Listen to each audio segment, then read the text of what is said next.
반갑습니다. 한국사의 해설의 품격함사학도 해품사입니다. 이번 영상은 해품사의 한능검 정규 강의 심화편 제67강 주제인 애국계몽운동 단체에 대해 다루겠습니다. 여기서 여러분들이 이 애국계몽운동 단체라는 말에서 이 말이 이해되는데, 이 애국계몽운동이란 말은 말 그대로 나라를 사랑하니까 당시에 뭔가 백성들, 민중들을 이렇게 뭔가 일깨워가지고 당시 일제로부터 뭔가 나라를 지키기 위한 여러 가지 활동을 한 단체들이 공통적으로 애국 계몽 운동 단체입니다. 그래서 일단 우리가 그러니까 일본으로부터 나라를 지키기 위해서는 일단 머릿속에 뭔가 든 것도 있어야 되고, 우리가 당연히 그만큼 일제에 대항할 수 있을 정도로 성장해야 그만큼 우리가 우리나라 잘 지킬 수 있기 때문에 그런 거랑 관련된 활동을 한 것들을 싹 다 애국 계몽 운동 단체라요. 그래서 약간 조금 일제에 정한 단체들을 이렇게 좀 묶어서 설명한 것도 있습니다. 그래서 여러분들이 오늘 나온 단체들은 공통적으로 한 그 을사늑약이 체결되기 직전쯤, 그러니까 한 1900년대쯤의 즈음으로 점차 등장하기 시작한 단체들이라는 것을 여러분들이 먼저 기억하실 필요가 있습니다.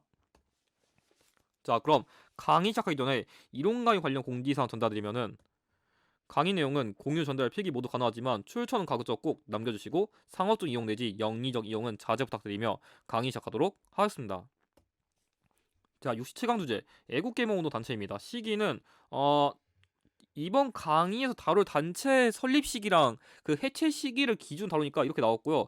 난이도는 솔직히 그렇게 어렵진 않아요. 여러분들이 이번에도 그 개항기 시기 의병처럼 외울 게 많진 않아가지고, 특히 여러분들이 정말 오늘 강의 내용은 시간이 없으면은 그 한 단체만 제대로 외우셔도 엔간해서 문제 풉니다. 그 빈출도의 경우에는 약 2, 3회에 한 번 정도 출제는 적었는데, 제가 보기에는 넓게 잡으면 한 4회에 한 번 정도 나올 수도 있을 것 같습니다. 그래서 나름 잘 나온 유형인데 점수를 쉽게 확보할 수 있는 유형이라 여러분들이 가급적이면 이번 강의 내용은 버리시지 않고 꼼꼼히 따라오시기 바랍니다.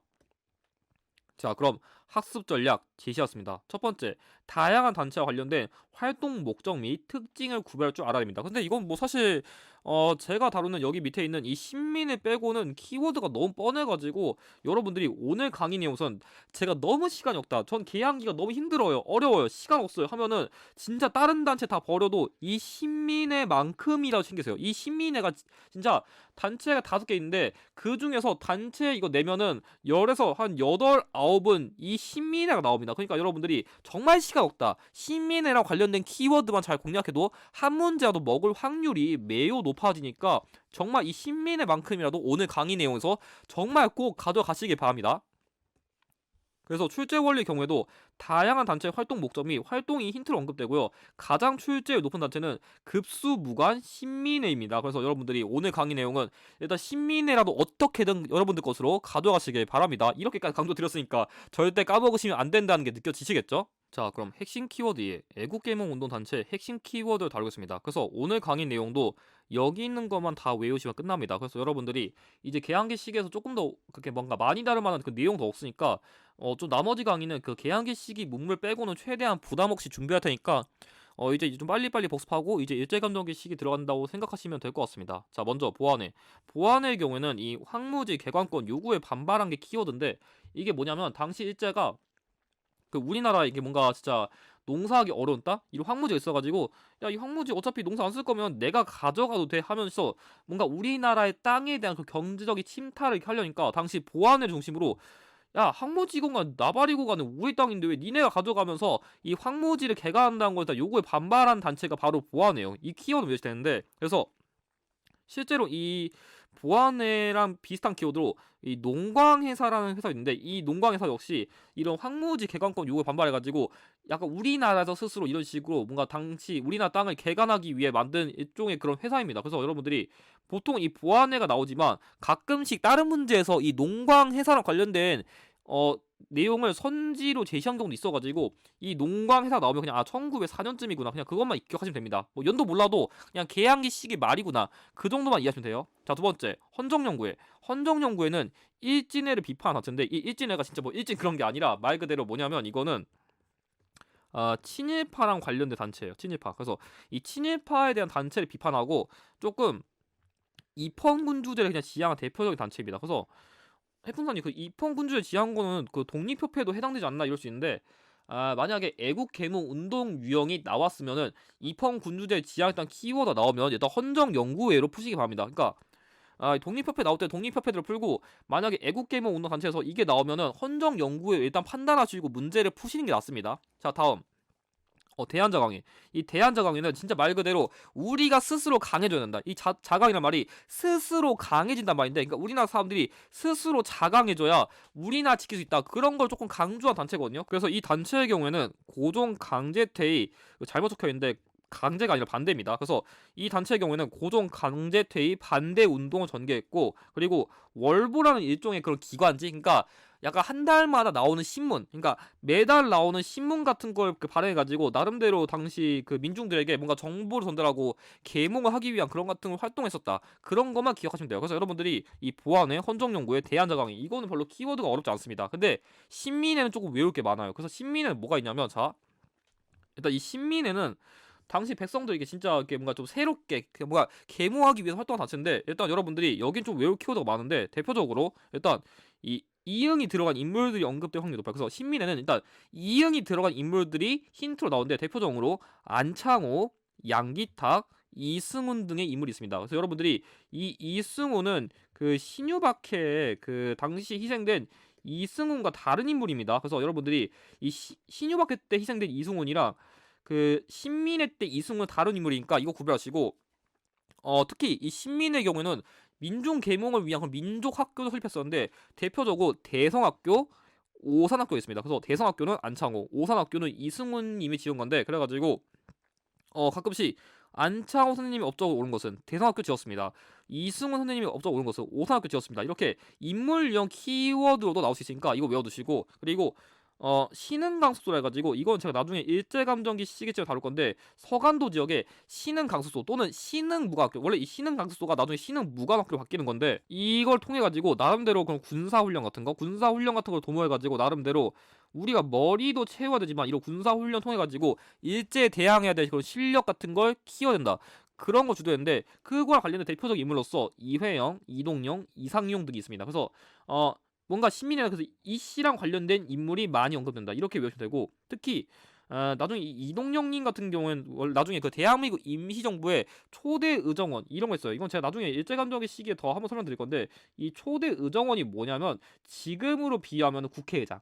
그래서 실제로 지금 국회의사당에도 이 사람에 대한 그 흉상 같은 게 있다. 그런 거 기억해 두시고, 이상용님 같은 경우에는 나중에 그 초대 국무령이라 해가지고 임시정부에서 나온 중요한 직책 같은 거 담당했습니다. 그래서 이런 키워드 언급될 수 있고, 추가적으로 임청각이라 해가지고 이건 안동 지역에 있는 이상용님의 생가인데, 이런 키워드가 나올 수 있다. 그냥 추가적으로 인물 키워드 그냥 알아두시는데, 어차피 제가 나중에 그 일제감정기 시기의 인물 유형에서 다시 한번 설명드릴 거니까 그냥 지금은 이런 게 있다 참고만 하세요. 그 다음으로는 자기 회사랑 태극서관인데, 이 태극서관이란 건 뭐냐면, 이건 먼저 그런 서적물을 뭔가 보급하고 발간하기 위해서 만든 회사고, 이 자기 회사는 말 그대로 산업을 육성하기 위해서 당시에 신민회가 만든 일종의 진짜 도자기 회사예요. 왜냐면 실제로 우리나라 역사에서 고려시대, 뭐 조선 전기, 조선 후기 보면은 뭔가 도자기랑 관련된 게 되게 많거든요. 그래가지고 이런 식으로 산업에 우리나라 것도 육성하고 약간 좀 민중 계몽을 위한 그런 뭔가 보급품, 가능물 이런 것도 만들었다. 이렇게 이해하시면 될 것 같습니다. 그래서 2회 키워드로는 일단 이 신민회의 경우에는 공화정을 지향하는데, 제가 계속 강조드리지만 입헌군주제는 독립협회, 공화정은 시민회입니다. 이거 헷갈리시면 안 되고, 내품선 이 공화정이라는 키워드가 뭔가요? 지금의 정치 방식과 똑같습니다. 그러니까 공화정이란 거는 말 그대로 왕이 주인이 아니라 국민이 주인인 거예요. 왜냐? 지금 우리 지금 촬영의 기준으로 지금 뭐 누가 지금 대선 후보로 대통령 뽑히실지 모르겠지만, 우리 손으로 대표자 뽑고 뭐 국회의원도 뽑고 뭐 시장, 뭐 도지사 이런 님 뽑잖아요. 그래가지고 국민이 주니까 우리가 직접 그런 대표자 선출하고 이런 식으로 국민에게 그런 권한을 뭔가 중시하는, 그런 권한을 중시하는 그런 정치 형식이 공화정이고, 특히 이 단체는 배고인 사건으로 해체됐는데 나중에 이게 일제감정기 시기에 해체된 거거든요. 그래서 왜냐면 당시 이 단체가 데라우치 총독을 암살한다는 혐의를 매겨가지고, 당시 이 사건을 계기로 그 혐의를 받고 있는 배고인 사건의 그 배고인의 인물들을 다 납치해가지고 이런 식으로 강제로 이 단체를 해산시켰습니다.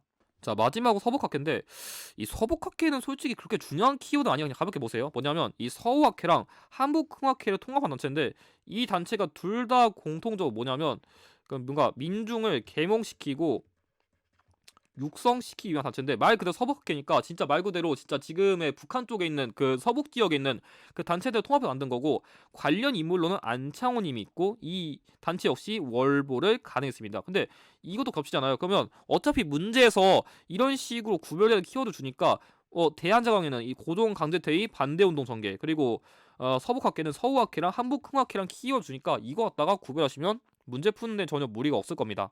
자, 그럼 관련 기출로 한번 복습해 보겠습니다. 먼저 왼쪽 문제. 뭐 주장이다 탐구 활동이라는데 보면 일본의 황무지 개관권 요구 결사 반대 시기도 1904년 제가 뭐라 했어요? 황무지 개관권 요구 반대한 단체는 제가 보안회라 했었죠?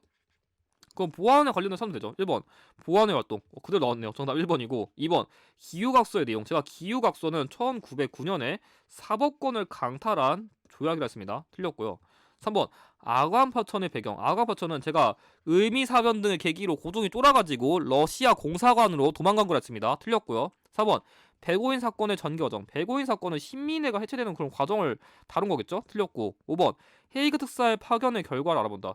결과를 기준으로 얘기했으니까 정미칠조약이라던가 아니면 그 고종이 강제로 퇴위당했다 이런 내용이 나와야 맞겠죠? 정답 1번이고 자 5층 문제 여기 안창호 나왔고 그리고 양기탁 등 나왔고 그리고 대성학교 오산학교를 세워 인재를 양성했다. 그럼 뭐겠어요? 지금 제가 이응 관련된 인물 나오면 일단 신민을 했었고 자 대성학교 안창호 오산학교 이승훈 신민이 맞죠? 1번 이륙양행에 교통국을 설치했다. 이거는 뭐냐면 대한민국 임시정부랑 관련된 건데 뭐냐면 이 이륙양행이란 건 제가 나중에 그 일제감정기 시기 때 설명드리겠지만 당시 그 루이스 쇼라는 영국인이 있거든요. 이 영국인이 중국 단둥 지역에 어떤 무역 회사 지었는데 그 무역 회사를 이용해 가지고 당시에 대한민국 임시정부가 그 상하이에서 국내까지 이렇게 뭔가 좀 연락할 수 있는 그런 거 도와준 우리나라 돈 대표적인 외국인입니다. 뭐 지금은 이런 게 있구만 알아두시고 자 2번 태그 서관과 자기 회사를 운영했다. 제가 그래서 이거는 그런 서적을 발행하고 보급하기 위한 목적이고 자기 회사는 산업 육성하기 위해 만든 거였습니다. 정답 2번이고 3번 일본의 황무지 개방권 요구를 저지했다. 자 이거는 보안회죠. 틀렸고 4번 중추원 개편을 통해 의회 설립을 추진한 거는 이거는 독립협회. 자 5번 만민공동회를 열어 만권 신청 주고 역시 독립협회죠. 정답 2번이고요. 자 다음 문제 여기 있는 것들은 비교적 출제율이 상당히 낮은 거라 제가 앞서 강조한 이 보안회랑 신민회만 확실하게 공략하시더라도 엔간한 문제 다 풀이합니다. 자 그래도 한번 고난도 대비를 위해서 한번 좀 접근해 보면은 자 여기 읽어보면은 자 나라 독립은 오직 자강요와 달려있다. 그리고 또 자강 여기 또 읽어보면은 자강 자강 나왔죠. 뭐 그럼 대한 자강입니다. 그래서 이런 식으로 자강 오지게 언급하는 건 대한 자강이밖에 없습니다. 아무튼 1번 고종의 강제퇴위 반대운동 전개했다. 제가 방금 강조했었죠. 정답 1번이고 2번 중추원 개편을 통한 의회 설립을 추진했다. 이거 독립협회. 자 3번 각야 나를 제정하고 기관지인 한글을 발행했다. 이거는 제가 아직 안 다룬 건데 일제감정기 시기 한글 단체인 조선어 연구회랑 관련된 키워드입니다. 틀렸고요. 4번 일본 토지 막탈 약고자 농광회사를 설립했다. 그래서 이 농광회사는 제가 황무지 개강권 요구랑 약간 좀 비슷한 키워드 했는데 아무튼간에 대한자강회랑 관련 없고요. 5번 대성학교와 오산학교를 세워 민족교육 실시한 건 이건 신민회랑 관련된 키워드입니다. 정답 1번이고요. 자 우측 문제 우측 문제 읽어보면은 여기 쭉 읽어보면은 함경도 출신 일단 서북 지역이죠. 그리고 기존의 서우학회와 한북흥학회를 통합했다. 이런 키워드 나오면 뭐겠어요? 제가 이거 나오면 서북학회를 했죠. 그래서 여러분들 이 지역 보고서 풀 수 있었어요. 이건 1번 국제보상운동을 주도했다. 관계 없습니다. 국제보상운동은 대표적으로 뭐 서상돈, 김광재 같은 인물들이 주도한 겁니다. 안 맞고요. 2번 정부의 허니 육조를 건의했다. 독립협회죠. 틀렸고요. 3번 러시아 저령도 조차 요구 서지 역시 독립협회입니다. 안 맞고요. 4번 고종의 해상 권고 조칙에 따라 해산되었다. 이건 제가 지난 강의 때 다뤘었던 을미의병과 관련된 키워드입니다. 안 맞고요. 자 5번 월보를 가능하는 등 교육 운동을 전개했다. 그래가지고 이 단체 역시 그런 일종의 기관지 같은 걸 가능했다고 했습니다. 정답 5번입니다. 그럼 이것으로 67강 강의를 마치도록 하겠습니다. 이번 강의에서 활용된 기출의 추천은 다음과 같습니다. 그럼 강의 보신 자 수고하셨고 다음 강의에서는 화폐정리 사업 및 국채보상운동에 대한 내용을 다루도록 하겠습니다. 영상의 내용이 도움이 되셨다면 좋아요와 구독을 부탁드립니다. 감사합니다.